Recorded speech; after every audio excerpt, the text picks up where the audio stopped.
1988 Pontiac Fiero GT. Listen to it purr. This video, it's gonna be a quick thought on the value, epicness, and driving experience of the 1988, the ultimate, final, perfected 1988 Fiero GT. Quick walk around. She's in good shape. Can be yours for just $300,000. Cash, deposit required. The owner of this has sort of been trying to sell it to me for about 3 years. But not really. I think he likes it more as it ages. What a beautiful car. Gorgeous car. Lots of people don't even know what these are. Great reviews lately by people like Doug DeMuro and others I've seen that have really increased the popularity. Let's get in and drive. Oh, you wanted to demonstrate the headlights. Oh, how would you do that? Hit the button. Okay, while driving, that's fine. Now this car does have working air, but we're going to, I think, not do that because we want to experience all the horsepower. We're at 88,000 miles. There you are, sir. I'll let you take the camera. Right. So let's talk Fiero. Does that want me to put my seatbelt on? Is that what's happening? Well, that's one of the things. I also have the emergency brake on. Oh, the emergency brake. All right. Which is off, actually. Is it just beeping because it's confused? I don't think it's off. Lift it up, press, lift back down. Now it's off, yes. All right. The clutch pedal is in the very center, interestingly. Look at that. I love it. All right, so Fiero 88. Let's talk about this. There were several 100,000 Fieros made. Is it okay if I bring it up to 4,000 or 5,000 RPM? Yes. All right, I promise I won't redline it. All right, there were a few 100,000 of these made total. Of course, everyone made fun of the early ones because they were underpowered and they had issues, etc. But by eventually their V6 came, and then 1988 GT was sort of the perfected year. As the owner and enthusiast, why is that? In 1988, they came out with a new suspension, which is pretty much what Pontiac wanted to do originally, but GM was too cheap to do. The initial Fiero suspension was actually taken from Chevy Citations. Yes. And that was in 84. Then they kept making them a little bit better, a little bit better, and a little bit better. By 88, they sold it based on looks. That's how they got all the sales at the beginning, even though it wasn't really a good performer, right? That is true. It initially came with, I think it was a 92 horsepower, 2.5 liter, 4-cylinder Iron Duke engine. Perhaps one of the most reliable engines General Motors has ever made. And, well, it didn't work out really well for the Fiero because they decided, hey, what we're going to do is make the engine a little bit lower. So we're going to have to make the oil pan a little bit smaller. So instead of 5 quarts, we're going to go with 4. And then they decided, well, they didn't decide. They designed the cylinders, the pistons, and there was trouble with that. And this started causing engine fires. The pistons would break, they'd throw a rod, and well, truly you have a dizzying intellect. Yeah, sorry. So they caught on fire. They caught on fire, got a lot of bad press. Pontiac didn't handle it well, and that additional bad press with that. But in 85, they came out with a V6. 2.8 liter. 2.8 liter. 140 horsepower. 140. And this car has how many? This one's been a little bit modified. So if it weren't modified, what would an 88 GT have? It would be rated, believe it or not, at 135. 135, okay. But it was measured at different RPM than the engine, the same engine from the previous year, so it actually would have 140. Alrighty. So, same thing. This one has some modifications. And let's say it started with 140 horsepower. It has a 1.6 rockers, and it has a 7730 ECM, the computer, which basically samples 10 times a second compared to the original, which was, I think, twice every second. A man that's proud of his car. Yep. I have also widened the intake, smoothed out the intake. So let's pretend that mine would have about 165 horsepower. Alrighty. But yeah, it's 34, 35 years old, so we'll say 150. Okay, I like it. Now, I'm going to ask some other just objective data questions. And if you don't mind, like, get a view of the, I'm going to do a little acceleration rip here and just kind of give the people what they want, because this is what everybody wants.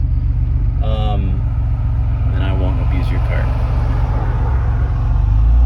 So I'm just going to do a first easy and then second hard pull on the guy. All right, so we're in second, of course. Let me get straight here. We are 5-speed, and it's floored. Feels great. That was 5,000 RPMs. Fantastic engine. Hopefully they can hear us with the wind noise. Otherwise, we'll do another run with the windows up. The engine's actually pretty cool. At the time, Pontiac had a 5-liter V8, put out a whole 150 horsepower. So this V6 is really impressive for the time with 140. Yeah, I mean, what does this weigh? 25? About 2,700 pounds, 2,800 pounds. All right, so it's not the lightest car, but still, I mean, it feels great. I would say compared to my CRX SI, it's in the lower rev ranges, the CRX has more torque. In the higher register, they're about equal. Mm-hmm. And for the weight, the fact that this is 700 pounds more than the CRX, that's really great. Yep. So by 88, they basically, the chassis was perfected, the engine was perfected, the reliability issues were somewhat worked out, it sounds like. Yep. And what else about the 88? Is there anything else that kind of makes this the best and final? Because the story of the Fiero is too little too late. Like, they by the time they perfected it, it kind of had, the reputation was gone, and they weren't making money on them, and they weren't selling as many, so they axed it, which is sad because that's kind of when they finally got it right. Isn't that kind of the deal? There are a lot of contributing factors. There's a lot more competition. The MR2, CRX. Which, let me note, and I'm not saying this because you fed me bad beer, because you fed me good beer, but there is an April 1988 comparison of the three, and the Fiero came in last of those three cars. But I think had they given it more chance, it may have like soared into something wonderful, right? Well, it depends on which comparison you look at, because I've seen one with the Fiero and the MR2 and the Fiero one. Ah. So, you know, take your source. Right, take your source. Take your source. And so 88 was the final year. That was the perfected version. Like here. Yeah, I mean, as someone, you know, again, you don't know from a video, but I'll just say the best thing about this car is the feel, the handling is fantastic. It's not power steering, right? No power steering. Yeah, so I mean, you feel everything. You're low, you're connected, the torque is there.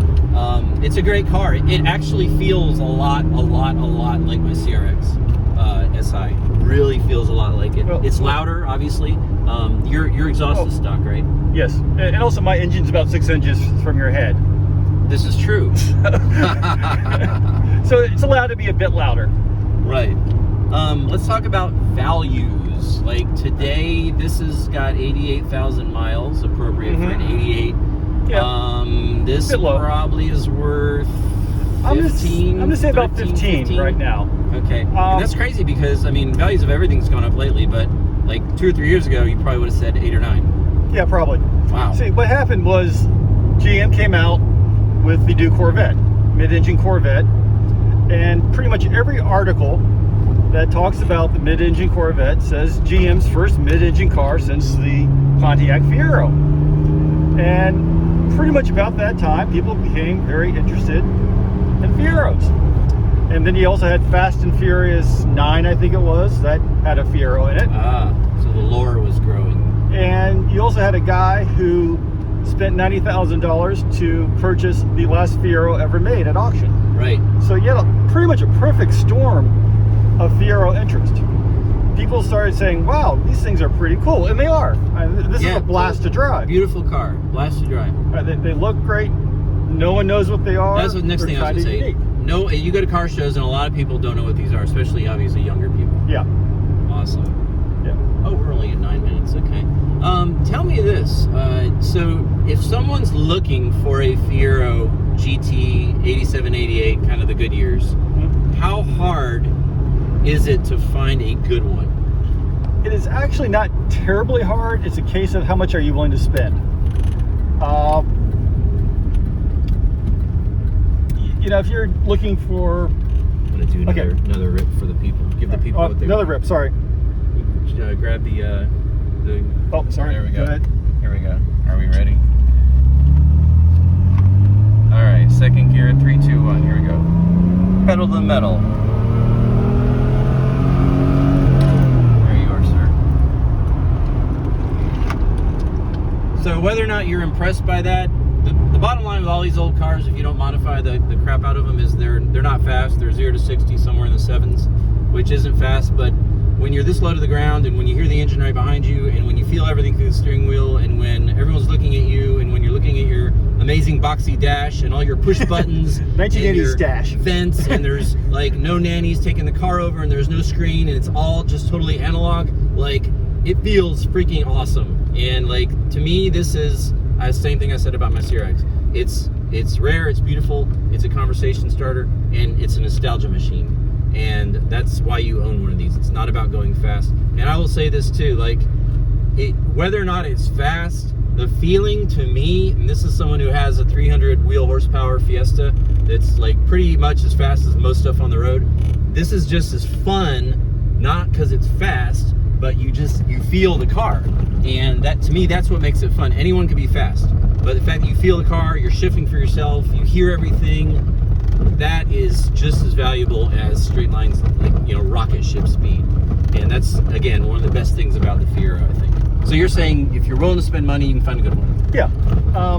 An 87 will be cheaper than an 88. An 86 will be cheaper than an 87. And that's just pretty much how it works. I want a Fiero. Should I buy an automatic? No, please no. All right, the automatic Fiero is a 3-speed.